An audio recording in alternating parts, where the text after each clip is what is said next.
I had such a crazy coincidence that I almost got divorced. People always say trust is the foundation of marriage. What they don't tell you is how ridiculously fragile trust becomes at 3 in the morning when your spouse suddenly leaves the house whispering "love you, babe" to someone who definitely isn't you. To this day, I still don't know what the odds are of everything that happened that night. A wrong number, a sleepy brain, a hospital parking lot, a forgotten phone, and a wife fully convinced her husband was cheating on her in the dumbest way imaginable. Honestly, if I were her, I probably wouldn't have believed me either. My wife Claire worked as a nurse at the local hospital, which meant our schedules were constantly a disaster. Night shifts, double shifts, emergency call-ins. There were entire weeks where we barely saw each other awake. Most nights, I'd fall asleep before she got home, and sometime around dawn she'd quietly slip into bed beside me smelling faintly like coffee, hand sanitizer, and exhaustion. That was just normal life for us. So when my phone rang in the middle of the night, nothing about it felt unusual at first. I remember waking up confused and half-blind in the dark while fumbling around on my nightstand searching for my phone.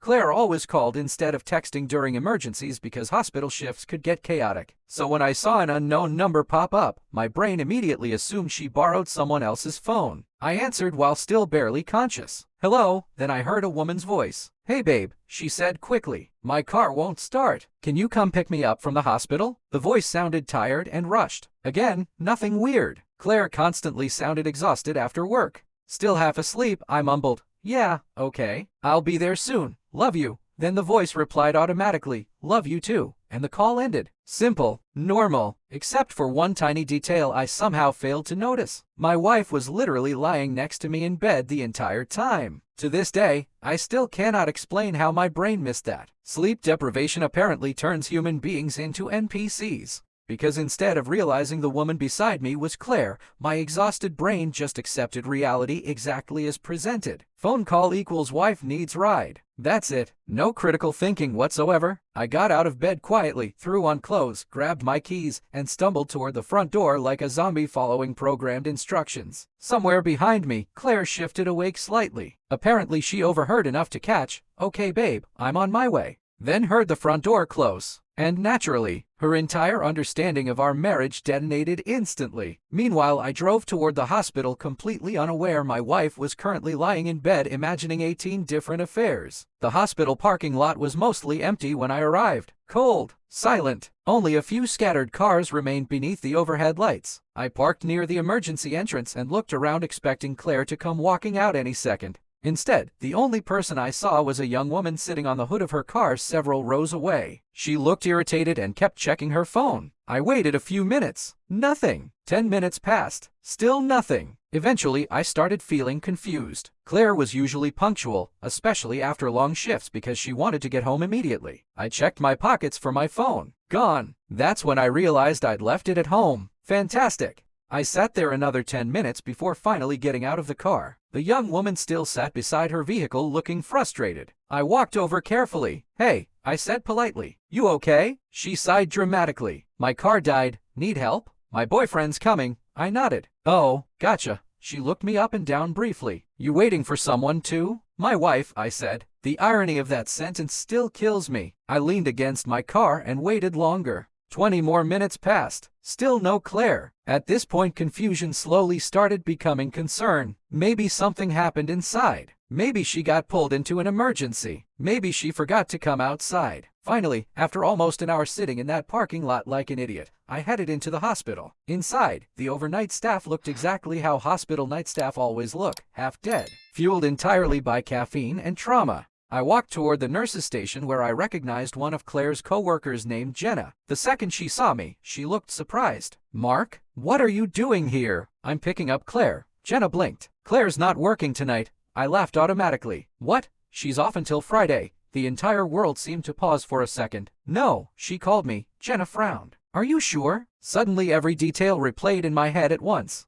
Unknown number, different voice, the woman outside waiting beside her dead car. My stomach dropped. "Oh my God." Jenna immediately noticed my panic. "You okay?" "I need to borrow your phone." Claire answered on the second ring. And instantly I heard sobbing. Not quiet crying either. Full emotional devastation. "How could you do this to me?" she cried. I froze. "What? You left in the middle of the night telling another woman you loved her?" Everything clicked together with horrifying speed. Wait, don't lie to me. I'm not lying. I probably looked completely insane standing there yelling beside the nurse's station at 3 in the morning. Meanwhile, Jenna slowly backed away, trying not to get involved. Claire, I said desperately, I swear I thought it was you. That makes no sense. I know. Honestly, the explanation sounded terrible even to me. Apparently, after I left, Claire grabbed my forgotten phone and immediately saw the unknown number in the call history. Then she did what every suspicious spouse in human history does. She imagined the absolute worst possible scenario. And honestly, the evidence looked awful. Middle of the night phone call. Unknown woman. Me leaving instantly. No explanation. Then disappearing for over an hour because I forgot my phone.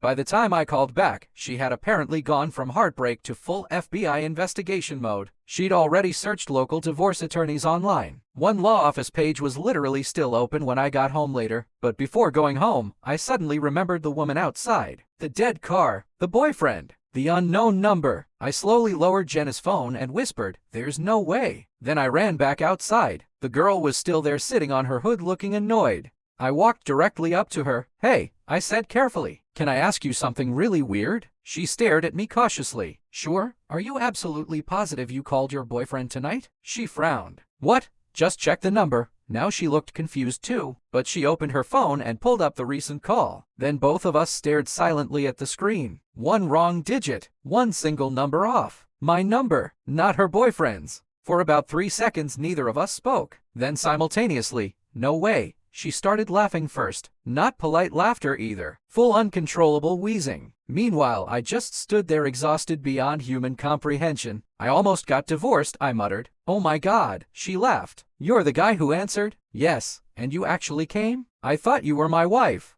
At that point, both of us were laughing like lunatics in the middle of the parking lot at nearly 4 in the morning. The sheer stupidity of the situation became impossible not to appreciate. One wrong digit accidentally summoned a married man to rescue a stranger. Honestly, if someone pitched this as a sitcom episode, I'd call it unrealistic. Since I was already there, I helped jumpstart her car. Her actual boyfriend finally arrived halfway through and looked deeply confused seeing another man helping his girlfriend while she laughed hysterically. Trying to explain the situation only made it sound worse. "You accidentally called him instead of me?" "Yes, and he drove all the way here." "Yes, why?" "Because he thought I was his wife." The boyfriend stared at me for a long moment, then slowly nodded. "Honestly, respect." Unfortunately, my wife still did not believe any of this when I got home. I walked through the front door around dawn looking like a man returning from war. Claire sat at the kitchen table furious and emotionally exhausted. I immediately launched into the full explanation. Wrong number, dead car, hospital parking lot, girl waiting for boyfriend, everything. Claire just stared at me the entire time with narrowed eyes. "You expect me to believe that?" "Yes.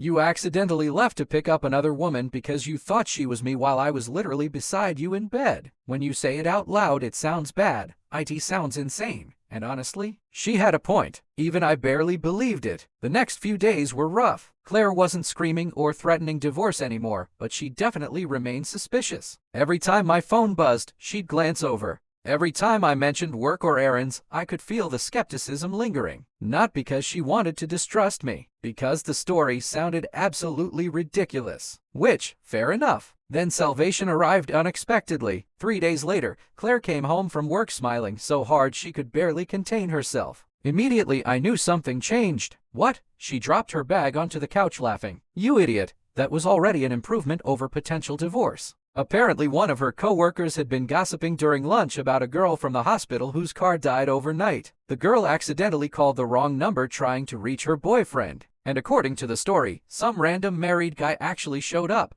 Claire apparently sat there in complete silence while the entire story unfolded naturally from someone who had no idea it involved us. The second her co-worker mentioned the man forgetting his phone at home, everything clicked. Claire finally realized I'd been telling the truth the entire time. She laughed so hard recounting the story that eventually I started laughing too, mostly from relief. Because for several days there, I genuinely thought my marriage might end over the dumbest coincidence in human history. Even now, years later, Claire still teases me about it constantly. Sometimes if her phone dies, she'll smile and say, "Better hope you answer the right wife tonight." And every single time either of us sees an unknown number late at night, we both immediately start laughing. But honestly, the whole experience taught me something weirdly important about marriage. Trust matters, but so does accepting that sometimes life creates situations so unbelievably stupid they sound fake. Not every suspicious moment hides betrayal. Sometimes your spouse really did get tricked by a random wrong number because their brain was functioning at approximately 2% capacity. And somewhere out there,